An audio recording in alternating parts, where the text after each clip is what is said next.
tensions rising between Thailand and Cambodia, with deadly clashes breaking out along the country's disputed border. And a warning that some of you may find these images that we are about to show you disturbing. Fighting erupted early in the morning near an ancient temple. Both sides have accused the other of firing first. Hours later, Thailand's military said it deployed fighter jets to target Cambodian military targets.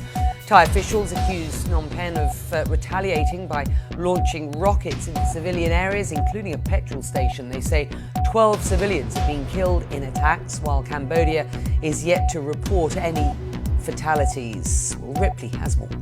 A rocket slams into a 7-Eleven near a gas station in Thailand's Sisaket province. The Thai military says it was fired from Cambodia, just miles away.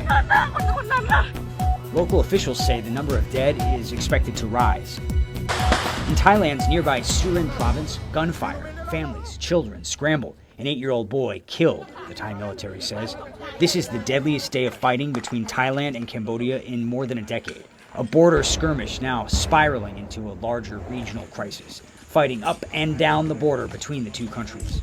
Thailand's military accuses Cambodia of deploying heavy weapons into civilian areas, rocket launchers, artillery, hitting villages, homes, and public buildings.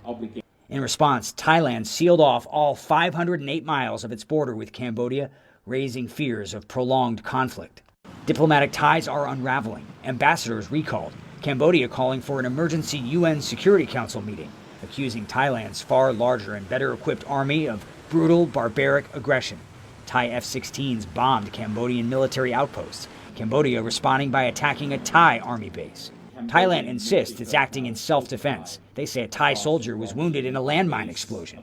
Cambodia claims it's only responding to Thai provocations. Thailand's military is more than triple the size of Cambodia's, its air force among the most advanced in Southeast Asia. Cambodia has no fighter jets at all. Complicating matters, political turmoil in Thailand. Prime Minister Paetongtarn Shinawatra suspended last month for a leaked phone call with Cambodia's ex-leader Hun Sen, a longtime ally of her father, the former prime minister. In the call, she called the Cambodian strongman uncle and even appeared to criticize her own country's powerful military. That triggered anti-government protests and accusations of undermining national sovereignty. On the streets of Bangkok, many don't want war. They also say Thailand needs to show strength. I want it to end, but if we don't retaliate, they'll think we're weak, he says. Hospitals are evacuating. Civilians are dying. Thailand accuses Cambodia of planting fresh mines at the border, in a place where stepping off the trail can cost you a limb or your life. Cambodia denies adding to the millions of mines that already blight the region. This latest clash began near a sacred temple, one of many sites along a colonial-era border drawn by France, which both countries have laid claim to for more than a century. And with no ceasefire in sight, you have two nations armed and angry on a collision course that's getting harder to reverse. Will Ripley, CNN, Taipei. This video shows people running for safety in Thailand's Surin province amid the sound of gunfire.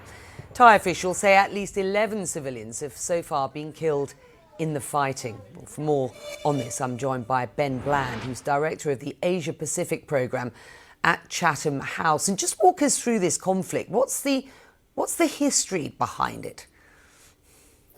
Well, Becky, like so many conflicts across Asia and across the world, the roots are in the colonial history, actually. So more than 100 years ago, the Kingdom of Siam, which predated modern Thailand, and the French, who were in colonial control over what's today Cambodia, agreed a demarcation of the border. And that's been disputed by Thailand ever since. And that map and the dispute over it is really what caused the flare-ups that we've seen at various points in history since then.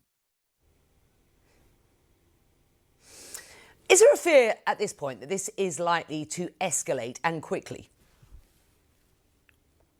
It's concerning, I think, the escalation we've seen in the last day. So more violence is being used, more high-tech and damaging weapons platforms on both sides. And it's the intermixing